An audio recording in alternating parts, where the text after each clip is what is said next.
Bonjour à tous. Grâce à la journaliste et auteure Peggy Sastre, qui en plus de ses articles dans Le Point ou ailleurs, se plaît à nous traduire les articles en langue anglaise les plus remarquables, nous découvrons aujourd'hui un article paru dans une revue américaine intitulé « Succès, les hommes ont maintenant plus de discrimination à l'embauche que les femmes ». La journaliste explique. Bien que les femmes n'aient pas atteint la parité avec les hommes à tous égards, les femmes gagnent maintenant plus que les hommes dans plusieurs villes des États-Unis. Clairement, cette situation n'est pas le cas en France, mais l'article n'en est pour le moins pas inintéressant pour autant. On y découvre les résultats d'une nouvelle étude récemment publiée dans le journal Organizational Behavior and Human Decision Processes.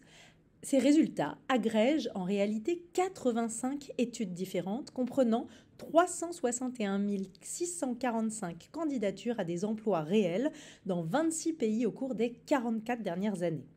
Premièrement, le constat est que les préjugés contre les femmes pour les emplois dits masculins ou neutres ont disparu, voire même ont été inversés au fil du temps, alors que les préjugés contre les hommes pour des emplois dits féminins persistent. Deuxièmement, tant les gens en général que les scientifiques, les chercheurs, n'arrivent pas à reconnaître ou à apprécier pleinement ce progrès et surestiment donc considérablement les préjugés contre les femmes à travers le temps. Vous l'aurez compris, cette étude porte sur les préjugés ou biais entre hommes et femmes dans le monde du travail, mais aussi, et c'est cela qui est intéressant, sur la perception de ce ou ces biais dans des groupes qui représentent la population générale d'une part et la communauté scientifique de recherche d'autre part. On y apprend par exemple qu'avant 2009, dans la réalité, les hommes étaient environ 1,3 fois plus susceptibles que les femmes de recevoir des rappels pour des postes de profession vus comme masculines ou neutres, alors que les chercheurs estimaient ce chiffre à 5 fois et les gens ordinaires à plus de 13 fois. Après 2009, les chercheurs universitaires estimaient que les hommes étaient 2 fois plus susceptibles de recevoir des rappels pour ce type d'emploi, alors que les gens de la population générale l'estimaient à 3 fois. En réalité, les données montraient que les femmes étaient favorisées par rapport aux hommes.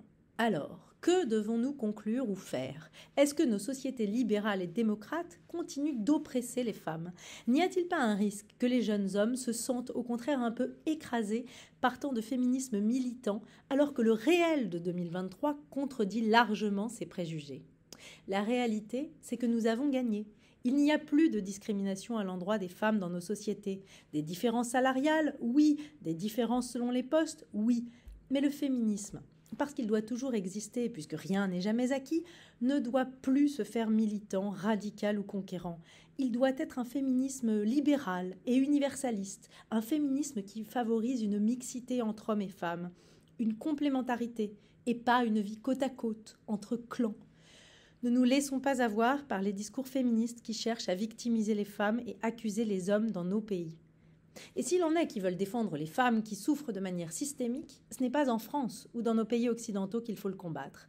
C'est en Iran ou en Afghanistan, alors que les femmes ne peuvent pas montrer leurs cheveux ou danser dans les rues et que les filles ne peuvent plus aller à l'école.